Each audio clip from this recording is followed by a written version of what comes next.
नमस्कार दोस्तों, कैसे हैं आप सभी लोग। उम्मीद है अच्छे ही होंगे। ठीक है सर। तो जैसा कि अभी तक हम लोग अभी जो पॉलिटी के क्वेश्चंस की प्रैक्टिस कर रहे हैं, तो ये उसी का अगला वीडियो है। ठीक है, चलिए बगैर देर के स्टार्ट करते हैं। ठीक है, तो यहाँ पे जो आज का पहला क्वेश्चन है, भारतीय संविधान में किस प्रकार के लोकतंत्र को अपनाया है। ठीक है, तो संवैधानिक राजतंत्र, तो देखिए राजतंत्र वाले दोनों तो गलत हो गए, पहली बात ही। और जो हमें बात करनी है, जो बी और डी है, वंशानुगत लोकतंत्र और लोकतांत्रिक गणतंत्र। तो इसमें वंशानुगत नहीं, लोकतांत्रिक जो है यही सही होगा। ठीक है, नेक्स्ट क्वेश्चन, भारतीय संविधान के प्रस्तावना में वर्णित लोकतंत्र को किस रूप में स्वीकारा गया है। तो भारतीय संविधान की प्रस्तावना में, तो मैंने इससे पहले बताया था कि उसमें संप्रभु, सामाजिक, पंथनिरपेक्ष, लोकतांत्रिक, गणराज्य, जिसमें आपका सामाजिक, धार्मिक, आर्थिक हर तरह के न्याय की बात की गई है। ठीक है, तो इसमें देखिए जो राजतंत्र कह दिया गया, ये मिसप्रिंट है, राजतंत्र नहीं। जब लोकतंत्र, राजतंत्र कहाँ से आएगा। ऑप्शंस में जो रहेंगे राजनीतिक, सामाजिक, आर्थिक, ठीक है, और उपर्युक्त सभी। ठीक है, तो इसमें सही होगा उपर्युक्त सभी। ठीक है, सामाजिक, आर्थिक, राजनीतिक सभी न्याय की बात की गई है। जैसा कि मैं आपको दिखा भी देता हूँ आपको, ये देखिए, ये हमारे जो प्रस्तावना है वो हम भारत के लोग भारत को एक संपूर्ण प्रभुत्व संपन्न, समाजवादी, पंथनिरपेक्ष, लोकतांत्रिक गणराज्य बनाने के लिए तथा उसके समस्त नागरिकों को सामाजिक, आर्थिक और राजनीतिक न्याय। ठीक है, तो तीनों है कि नहीं, सामाजिक, आर्थिक और राजनीतिक। तो यहाँ पे राजनीतिक, सामाजिक, आर्थिक हैं, उपर्युक्त सभी इसका सही होगा। ठीक है, नेक्स्ट क्वेश्चन, भारतीय संविधान की प्रस्तावना के अनुसार भारत के शासन की सर्वोच्च सत्ता किसमें निहित है। तो सर्वोच्च सत्ता किसमें है, राष्ट्रपति, प्रधानमंत्री, मतदाता, संसद, जनता, किसमें है। जैसा कि अगर जैसे आप पहले से प्रैक्टिस ना किए रहो तो आप यही कहोगे संसद सारे नियम कानून बनाती है, जैसे कि हम नॉर्मली देखते हैं हमें बहुत पावर होती है, या बहुत से लोग कहेंगे प्रधानमंत्री बहुत पावरफुल हैं, वही हैं सबसे ज़्यादा सर्वोच्च सत्ता, या फिर हम कहेंगे राष्ट्रपति जो हैं वो प्रथम नागरिक हैं तो वो होंगे। लेकिन ऐसा कुछ नहीं है। सीधी बात यही है कि जहाँ पर भी लोकतंत्र है, प्रजातंत्र है, तो वहाँ प्रजा ही वहाँ की शासक है और सर्वोच्च सत्ता उसी में निहित है। ठीक है, तो इसका जो ऑप्शन है जनता, यही सही होगा। देखिए जो प्रधानमंत्री या राष्ट्रपति या मुख्यमंत्री, ये जितने भी लोग होते हैं, ये हमारे मुखिया नहीं होते हैं। ठीक है, आम पब्लिक के ये मुखिया नहीं होते। जैसे कि हमारे माननीय प्रधानमंत्री ने भी कहा है कि वो प्रधानमंत्री नहीं बल्कि प्रधान सेवक हैं। तो ये बिल्कुल ही सही है। ठीक है, ये जो राष्ट्रपति और प्रधानमंत्री का जो पद होता है, ये लोकतंत्र में ये वहाँ की जनता को रिप्रेजेंट करने के लिए होता है। ठीक है, अब जैसे हमें किसी फॉरेन में कोई किसी से डील करनी है, कुछ बात करनी है, तो क्या पूरी जितनी आम जनता है सबके सब थोड़ी पहुँच जाएंगे बात करने के लिए। ठीक है, तो आम जो एक हमारा समाज होता है उसमें जो एक योग्य होते हैं पुरुष या महिला या व्यक्ति जो भी हो, तो उन्हें हम अपना रिप्रेजेंटेटिव के तौर पे वहाँ पे भेजते हैं। ठीक है, ताकि वो हमारे पूरे समाज के विषय में अच्छा निर्णय ले सके। ठीक है, उनके विकास के लिए। आगे की तरफ बढ़ते हैं। भारत की संप्रभुता, एकता तथा अखंडता को अक्षुण्ण बनाए रखने तथा उसकी रक्षा करने का प्रावधान किया गया है। तो ये प्रस्तावना में ही है। ठीक है, मूल अधिकार में तो हमारे अधिकारों के बारे में नीति निर्देशक तत्व, तो इसको इंग्लिश में बोलते हैं directive principle for state policies. जो स्टेट पॉलिसीज़ हैं उनको डायरेक्ट करने के लिए इसमें सिद्धांत दिए गए हैं। ठीक है, तो ये भी नहीं है। और जो मूल कर्तव्य इसमें तो हमारे फंडामेंटल ड्यूटीज़ के बारे में है। ठीक है, और जैसे हम अक्सर सुनते हैं समान कार्य के लिए समान वेतन या विधि के समक्ष अवसरों में समता, ये इसी में है, DPSP में ही है, नीति निर्देशक में। इसके बारे में आपको डिटेल में जानना हो तो कमेंट करके बताइए, इसके बारे में एक सेपरेट वीडियो बना दिया जाएगा। आगे बढ़ते हैं। भारतीय संविधान की प्रस्तावना में जिन आदर्शों एवं उद्देश्यों की रूपरेखा दी गई है उनकी आगे की व्याख्या की गई है। तो कहाँ की गई है, मूल अधिकारों के अध्याय में, राज्य के नीति निर्देशक सिद्धांतों में, मूल अधिकार, राज्य के नीति निर्देशक सिद्धांत एवं मूल कर्तव्यों में, संविधान के पाठ में कहीं नहीं। देखिए ये UPPCS का क्वेश्चन है, तो ये इतना ईजी भी नहीं होगा। ठीक है, तो इसका जो है क्या लिखा हुआ, भारतीय संविधान की प्रस्तावना में जिन आदर्शों और उद्देश्यों की रूपरेखा दी गई है। प्रस्तावना एक्चुअली में यही है भी, आदर्शों में उद्देश्यों की रूपरेखा, एक दिशा के लिए प्रस्तावना होती है कि हम जो भी संविधान बना रहे हैं, जो भी नियम कानून बनाएंगे, कुछ भी करेंगे, उसकी एक दिशा क्या होगी। ठीक है, तो वो जो हमारा ऑप्शन सी है यही इसका सही होगा। इसके बारे में और डिटेल में जानना हो कि कैसे, जैसे मूलाधिकार के मतलब होगा हमें हमारे अधिकार मिल जाएँ, और राज्यों की जो नीतियाँ हैं वो हमारे हक में हों, और हमारे जो फंडामेंटल ड्यूटीज़ हैं जो हमें करना चाहिए, ठीक है, वो सब हम करने लगे, तो ये जो आदर्श उद्देश्य है इनकी पूर्ति हो जाती है। इसके बारे में और डिटेल में जानना हो तो हमें कमेंट करके बताइए। जैसे देखिए कुछ क्वेश्चंस ऐसे हैं, जैसे ये DPSP हो गया, इसके पहले वाले क्वेश्चन में यहाँ पे ऑप्शन सी के बारे में है। ठीक है, अगर जब आप कमेंट में कहेंगे तो इसके लिए एक सेपरेट वीडियो बना दिया जाएगा। ठीक है, आगे बढ़ते हैं। संविधान सभा में प्रस्तुत उद्देश्य प्रस्ताव में अभिव्यक्ति विचार को भारतीय संविधान के किस भाग में पूर्णतः शामिल किया गया है। तो देखिए सीधा है, संविधान सभा में प्रस्तुत उद्देश्य प्रस्ताव, तो वो जो उद्देश्य प्रस्ताव है ये किसके द्वारा दिया गया था। ये हमारा जो प्रथम प्रधानमंत्री थे पंडित जवाहरलाल नेहरू, उनके द्वारा 13 दिसंबर 1946 को दिया गया था उद्देश्य प्रस्ताव, कि हम जो बहस करने जा रहे हैं कि आपस में बात करेंगे, संविधान बनाएंगे, तो उसकी एक दिशा क्या होगी, किस दिशा में हमें आगे बढ़ के बातचीत करने, किन बातों का ध्यान में रखते हुए ही अपनी बातें बोलेंगे।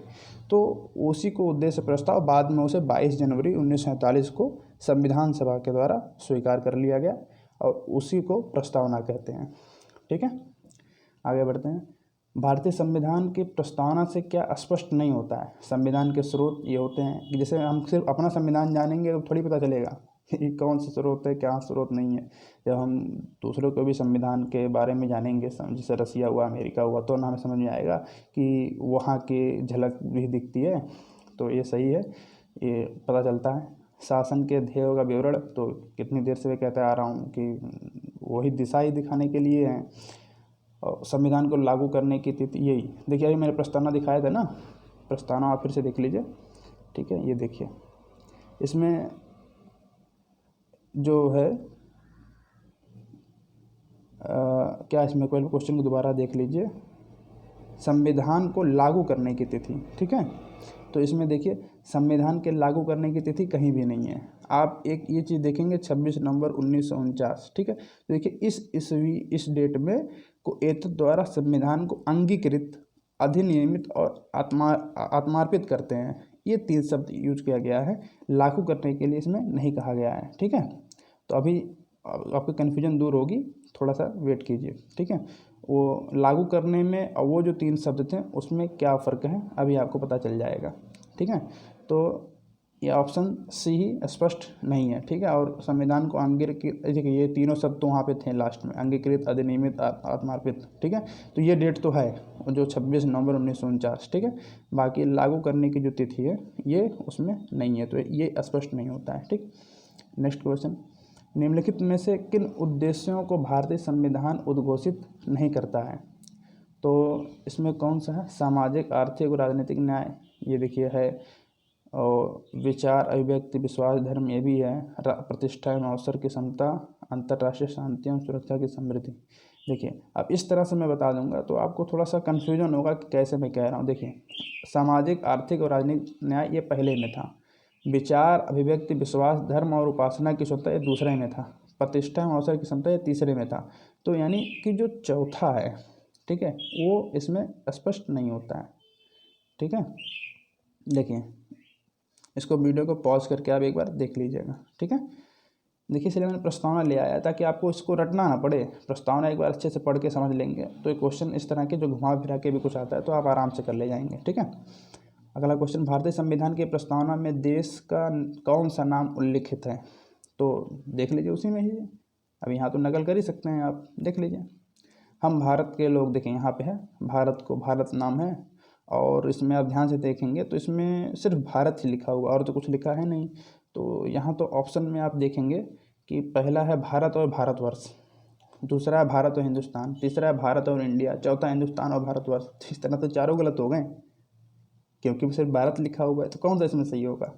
ऐसी बात नहीं है, इसमें ऑप्शन सी सही होगा। क्यों, क्योंकि हम हिंदी में उसमें पढ़ रहे हैं। जब से आप इंग्लिश का वर्जन पढ़ेंगे तो वहाँ पे इंडिया आपको लिखा मिलेगा, ठीक है। तो भारत और इंडिया ये सही होगा।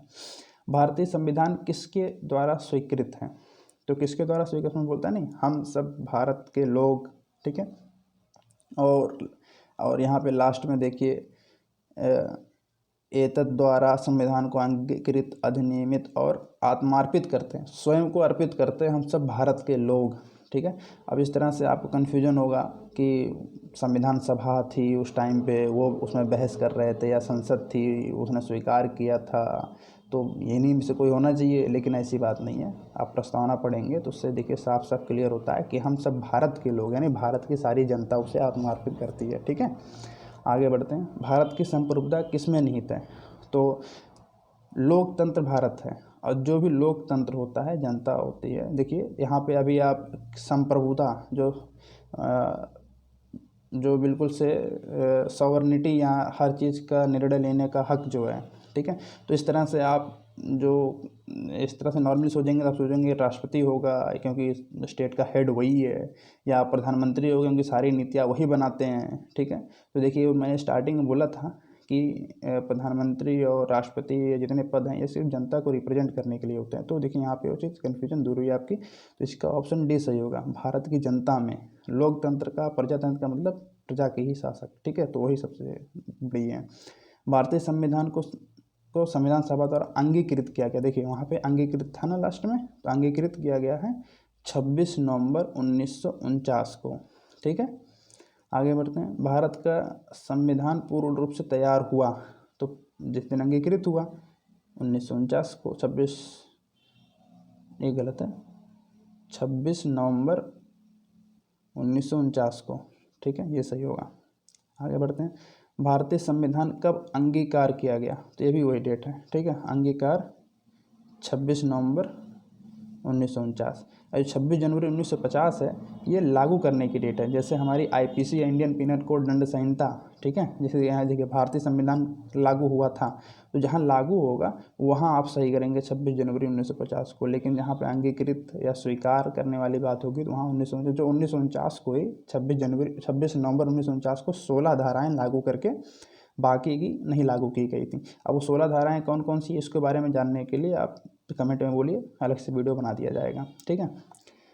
भारत के संविधान की प्रस्तावना में समाजवादी और धर्मनिरपेक्ष शब्दों को किस संशोधन, इससे पहले कि मैंने वीडियो में बता रखा है, ठीक है, कि जो 42वां संविधान संशोधन था 1976 में इंदिरा गांधी की सरकार में, तभी ये जोड़ा गया था। 42वां संविधान संशोधन प्रस्तावना में निम्नलिखित में से कौन सा शब्द जोड़ा गया? तो लोकतांत्रिक, पहले जो था न्याय, समाजवाद, राजनीति, समाजवाद जो शब्द है ये जोड़ा गया था, तो ये इसका सही होगा, ठीक है। और डिटेल में कुछ इसमें आपको जानना, कोई कन्फ्यूजन हो तो कमेंट करके बताइएगा। और वीडियोज़ को शेयर और लाइक ज़रूर कीजिए, ठीक है। धन्यवाद।